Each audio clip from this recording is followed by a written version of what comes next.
सोचो कि तुम एक वीडियो गेम खेल रहे हो। इस गेम में करोड़ों प्लेयर्स हैं। ज्यादातर प्लेयर्स वही करते हैं जो गेम का कोड उन्हें करने को बोलता है। सुबह उठो, काम पे जाओ, पैसे कमाओ, टैक्स भरो और गेम ओवर। इन्हें हम कहते हैं एनपीसीज, नॉन प्लेयर कैरेक्टर्स। ये लोग गेम खेल नहीं रहे, गेम इन्हें खेल रहा है। लेकिन इसी गेम में कुछ ऐसे प्लेयर्स हैं जो कोड को तोड़ देते हैं। वो हवा में उड़ते हैं, वो पहाड़ तोड़ते हैं, वो मिट्टी से सोना बनाते हैं। हम इन्हें लेजेंड्स कहते हैं, जीनियस कहते हैं। हमें लगता है कि ये गॉड गिफ्टेड हैं, लेकिन सच ये है कि उन्होंने बस गेम का ग्लिच ढूंढ लिया है। उन्होंने वो चीट कोड्स क्रैक कर लिए हैं जो तुम्हें स्कूल या कॉलेज में नहीं सिखाए गए।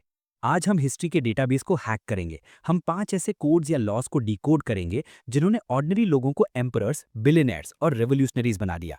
ये वीडियो तुम्हारी लाइफ की सबसे लंबी और सबसे गहरी क्लास होने वाली है। अगर तुम्हारी अटेंशन स्पैन कम है तो अभी छोड़ दो, लेकिन अगर तुम 2026 में एनपीसी नहीं बल्कि मेन कैरेक्टर बनना चाहते हो तो आओ मैट्रिक्स के पीछे का सच देखते हैं। Code number 1, the Rubicon protocol, the power of no return. हम शुरुआत करेंगे हिस्ट्री के सबसे बड़े गैम्बल से। साल था 49 बीसी। रोम का रिपब्लिक दुनिया का सबसे पावरफुल सिस्टम था। वहां एक जनरल था, जूलियस सीजर। सेनेट ने, सरकार ने सीजर को ऑर्डर दिया, अपनी आर्मी छोड़ दो और रोम वापस आओ। सीजर को पता था कि अगर वो बिना आर्मी के वापस गया तो उसे मार दिया जाएगा, और अगर वो आर्मी के साथ गया तो इसे सिविल वॉर यानी बगावत माना जाएगा।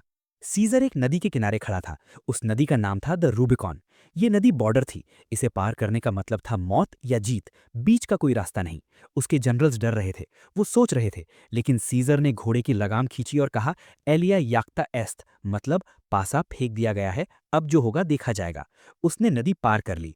इस एक डिसीजन ने रोम को रिपब्लिक से एम्पायर बना दिया और सीजर को उसका पहला एम्परर। द साइकोलॉजिकल डीकोड, इससे बनता है हमारा पहला लॉ, द रूबिकॉन प्रोटोकॉल। आज के यूथ की सबसे बड़ी बीमारी है ओवरथिंकिंग। तुम नदी के किनारे खड़े हो, यूट्यूब चैनल शुरू करूं या नहीं, बिजनेस करूं या नहीं, उससे बात करूं या नहीं।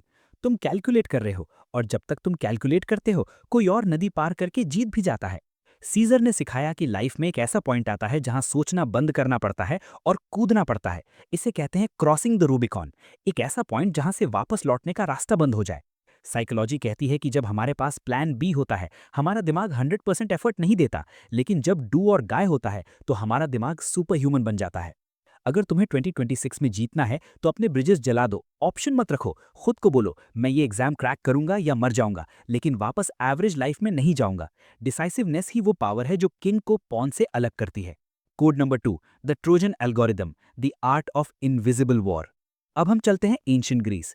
ग्रीक्स ने ट्रॉय शहर पर हमला किया। 10 साल तक लड़ाई चली। ट्रॉय की दीवार इतनी मजबूत थी कि ग्रीक्स उसे तोड़ नहीं पाए। ताकत फेल हो गई। जब सीधी उंगली से घी नहीं निकला तो एक आदमी ने दिमाग लगाया, ओडिसियस। ओडिसियस ने कहा, हम लड़ाई छोड़ने का नाटक करेंगे। ग्रीक्स चले गए और पीछे एक बड़ा सा लकड़ी का घोड़ा यानी वुडन हॉर्स छोड़ गए। ट्रोजन्स ने सोचा ये ग्रीक्स का गिफ्ट है, उनकी हार का निशान है। वो खुशी खुशी उस घोड़े को खींचकर अपने शहर के अंदर ले गए। जश्न मनाया, लेकिन रात को जब सब सो गए तो उस घोड़े के पेट में से ग्रीक्स निकले। उन्होंने ट्रॉय का दरवाजा अंदर से खोल दिया। जो दीवार 10 साल में नहीं टूटी वो एक रात में गिर गई।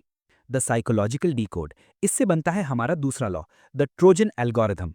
हम अक्सर सोचते हैं कि जीतने के लिए शोर मचाना पड़ता है, ताकत दिखानी पड़ती है, लेकिन हिस्ट्री कहती है डायरेक्ट कॉन्फ्लिक्ट इज स्टूपिड। अगर तुम्हारा दुश्मन या तुम्हारा गोल तुमसे बड़ा है तो सामने से हमला मत करो। तुम्हें यूट्यूबर बनना है, शोर मत मचाओ। तुम्हें बिजनेस खड़ा करना है, कॉम्पिटिटर्स को चैलेंज मत करो, ऑडिसियस बनो। पहले मार्केट के अंदर घुसो, लोगों का ट्रस्ट जीतो गिफ्ट बनकर, और फिर अंदर से मार्केट को कैप्चर करो। आजकल इसे इनबाउंड मार्केटिंग या सॉफ्ट पावर कहते हैं। अगर तुम अपने पेरेंट्स को मनाना चाहते हो तो उनसे लड़ाई मत करो, डायरेक्ट वॉर। उन्हें वो दिखाओ जो वो देखना चाहते हैं, ट्रोजन हॉर्स। उनका ट्रस्ट जीतो और फिर अपनी बात मनवाओ। याद रखना, सबसे खतरनाक दुश्मन वो नहीं जो तलवार लेकर खड़ा है, वो है जो तुम्हारे घर के अंदर बैठा है और तुम्हें पता भी नहीं। Be invisible, be strategic. Code number 3, the da Vinci code, the power of polymaths. तीसरा कोड उन लोगों के लिए है जो कंफ्यूज्ड हैं कि मैं क्या बनूं। सोसाइटी कहती है बेटा एक चीज चुन लो, या तो डॉक्टर बनो या आर्टिस्ट बनो, दोनों मत बनो। इसे कहते हैं स्पेशलाइजेशन। लेकिन हिस्ट्री का सबसे इंटेलिजेंट आदमी कौन था? Leonardo da Vinci. क्या वो सिर्फ पेंटर था? नहीं। उसने मोनालिसा बनाई, आर्ट। उसने ह्यूमन अनाटॉमी के डायग्राम्स बनाए, बायोलॉजी। उसने हेलीकॉप्टर और टैंक के डिजाइन्स बनाए, इंजीनियरिंग। उसने नदियों का रास्ता मोड़ा, हाइड्रोलिक्स। लोग कहते हैं वो फोकस नहीं करता था। सच ये है कि वो पॉलीमैथ था। उसने आर्ट को साइंस से जोड़ा और साइंस को नेचर से। उसकी क्रिएटिविटी इसलिए थी क्योंकि वो हर चीज में इंटरेस्ट लेता था। The psychological D code. इससे बनता है हमारा तीसरा लॉ, द डाविंची कोड। आने वाला जमाना स्पेशलिस्ट का नहीं, जनरलिस्ट का है। एआई वो सब कर सकता है जो एक स्पेशलिस्ट करता है, कोडिंग, अकाउंटिंग, राइटिंग। लेकिन एआई वो नहीं कर सकता जो डाविंची करता था, कनेक्टिंग द डॉट्स। अगर तुम्हें सिर्फ कोडर हो तो तुम रिप्लेस हो जाओगे, लेकिन अगर तुम coder plus psychologist plus story teller हो तो तुम अनस्टॉपेबल हो। अपनी क्यूरियोसिटी को मत मारो। अगर तुम्हें म्यूजिक पसंद है और फिजिक्स भी, तो दोनों सीखो। शायद तुम फ्यूचर में साउंड इंजीनियरिंग का कोई नया डिवाइस बना दो। डाविंची ने सिखाया कि नॉलेज के बीच में कोई दीवार नहीं होती, सब कुछ जुड़ा हुआ है। अपने दिमाग को एक गार्डन बनाओ जहां हर तरह के फूल खिलते हों। Being average in 3 things is better than being excellent in 1 thing if you can combine them. Code number 4, the bow strategy, the enemy of my enemy. चौथा कोड उनके लिए है जो अकेला फील करते हैं, जो सोचते हैं कि मैं अकेला इस बड़ी दुनिया से कैसे लड़ूंगा। इंडिया की आज़ादी की लड़ाई में एक शेर था, सुभाष चंद्र बोस।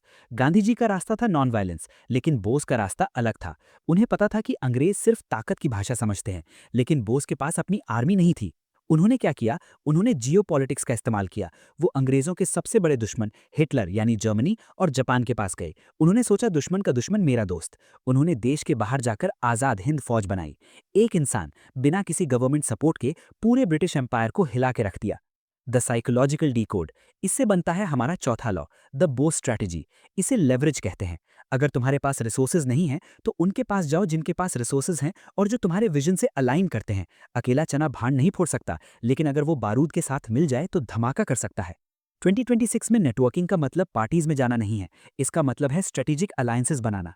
अगर तुम्हारे पास आइडिया है पर पैसा नहीं तो इन्वेस्टर ढूंढो। अगर तुम्हारे पास प्रोडक्ट है पर ऑडियंस नहीं तो इन्फ्लुएंसर ढूंढो। खुद को बेचारा मत समझो। बोस ने सिखाया कि अगर तुम्हारा विजन बड़ा है तो दुनिया की बड़ी बड़ी ताकतें तुम्हारी मदद करने को तैयार हो जाएंगी। You don't need resources, you need resourcefulness.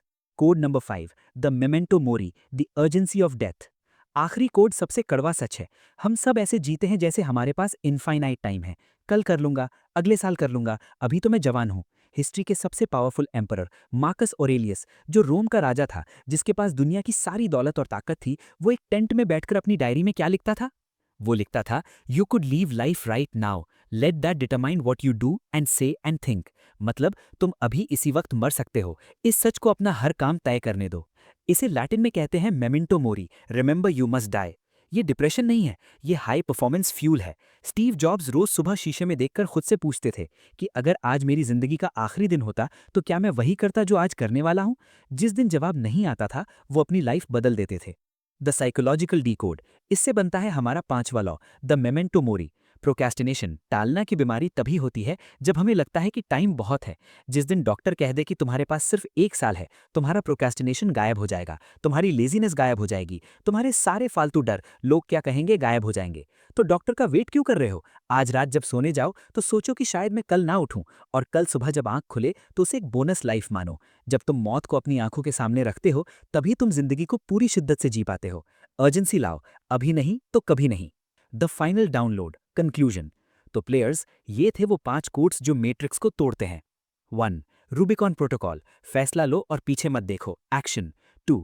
Trojan algorithm, ताकत से नहीं दिमाग से घुसो, स्ट्रैटेजी। 3. डा विंची कोड, सब कुछ सीखो, कनेक्ट करो, क्यूरियोसिटी। 4. द बो स्ट्रैटेजी, अकेला मत लड़ो, अलायंसेस बनाओ, लेवरेज। 5. मेमेंटो मोरी, मौत को याद रखो, टाइम वेस्ट मत करो, अर्जेंसी। अब तुम्हारे पास वो नॉलेज है जो 99% एनपीसीज के पास नहीं है। गेम वही है, दुनिया वही है, लेकिन अब कंट्रोलर तुम्हारे हाथ में है। क्या तुम वही पुराने बोरिंग लेवल्स खेलते रहोगे या फिर इन चीट कोड्स का यूज करके अपना एम्पायर बनाओगे? फैसला तुम्हारा है। Game on. जय हिंद।